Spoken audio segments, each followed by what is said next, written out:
Voici le dernier courriel envoyé à tous le vendredi 13 juin avec pour objet un dernier bonjour de l'autre bout de la planète. Bonjour à tous. Eh bien oui, mon périple s'achève et c'est correct, même si je fais un très beau voyage. Les Vietnamiens ont certaines manies dont je n'arrive pas à m'y faire. Je ne veux pas généraliser, mais je dirais que les Vietnamiens sapent et font beaucoup de bruit en mangeant. Et aussi, ils aiment bien se nettoyer le nez avec un doigt pour se l'essuyer sur un mur après. En tout cas, j'ai pas collé à ces habitudes et je m'en porte très bien. Ici, je me fais souvent dire « You are beautiful ».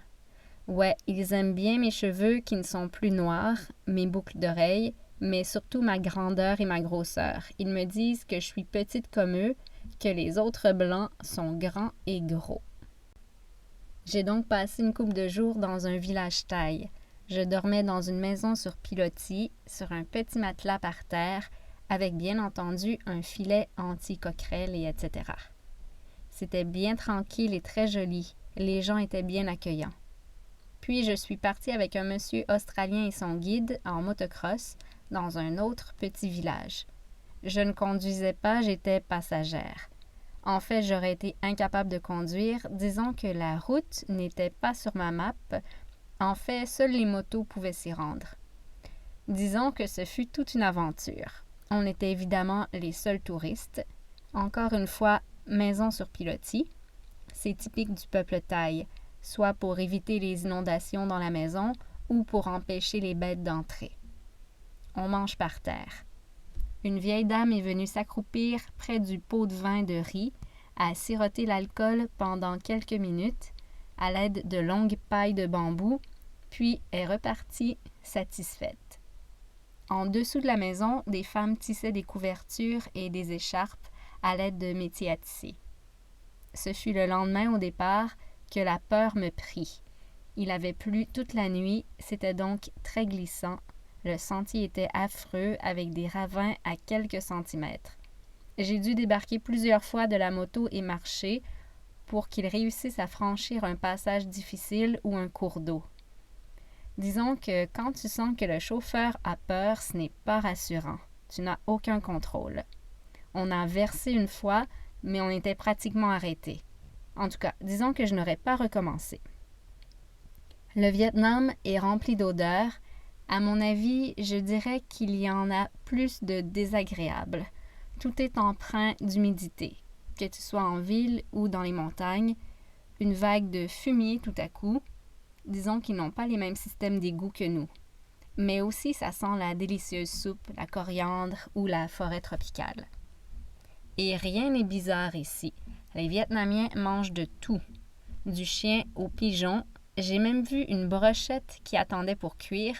Je me demandais ce que c'était. Ça ressemblait à de minuscules poulets embrochés. C'était des petits oiseaux ou peut-être des chauves-souris.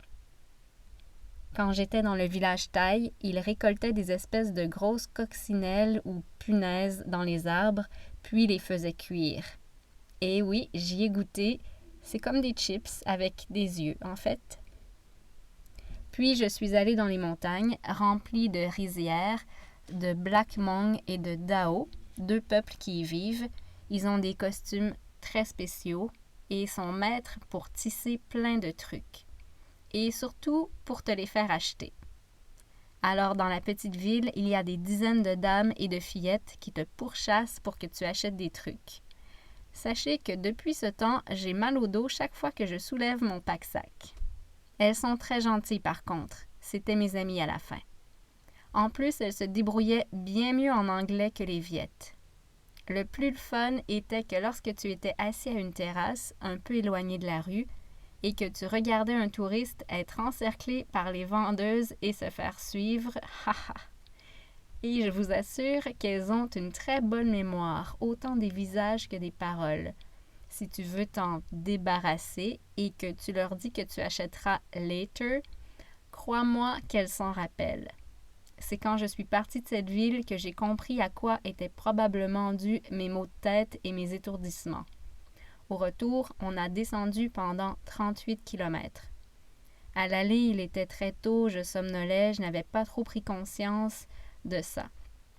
On était donc assez en altitude, 4 jours après mon retour, et mes oreilles me débouchent encore. À la descente, j'avais mal comme pendant un atterrissage d'avion. Le paysage était époustouflant par contre. Et bien entendu, j'ai passé à 2 doigts d'être malade, même si je m'étais réservé une place en avant. Disons que j'ai été verte pendant une couple d'heures, jusqu'à temps de rembarquer dans le train de nuit en fait. Je peux dire qu'autant il y a des choses que j'aime ici, autant j'en déteste. Je crois que si je n'avais jamais été en Asie auparavant, j'aurais moins tripé et rushé un peu. Même lorsque tu veux t'acheter quelque chose à manger dans un petit dépanneur, tu dois négocier car tu es une touriste. Merde, je veux manger. Pourquoi vous essayez de me soutirer 2 fois, 4 fois, 10 fois plus d'argent nécessaire? Il faut prendre le tout à la légère. Ce pays est bourré d'histoires, de cicatrices et d'oppositions. Le Vietnam est, je crois, en pleine transition. Alors se côtoient les coutumes ancestrales et le libre-échange. Supposément communiste, ce pays n'en a pas l'air du tout. Seul son gouvernement l'est. La censure le montre. Si ce n'était des drapeaux communistes qui envahissent le pays, on ne le saurait même pas.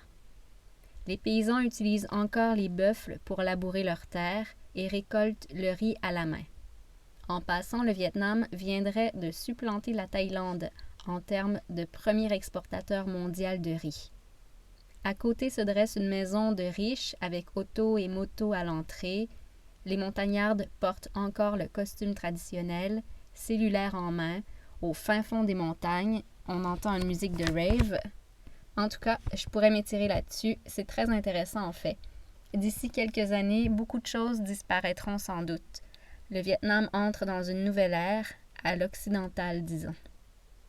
Je reviens d'un séjour dans la fameuse baie d'Along, où surgissent des eaux plus de 3000 pics de granit.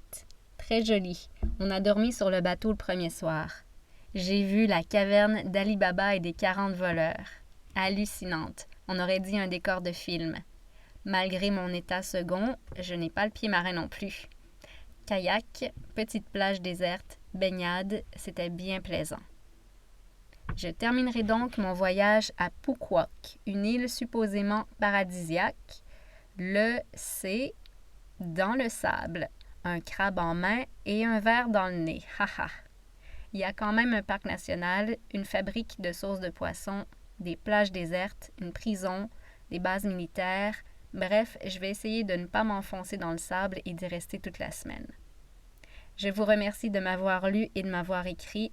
Sachez que chacun de vos emails me reste en mémoire. C'était comme déballer un cadeau à chaque fois ou manger un morceau de chocolat. Il me reste encore une dizaine de jours. Ne vous gênez pas pour m'envoyer d'autres bonbons. À bientôt et prenez soin de vous. V.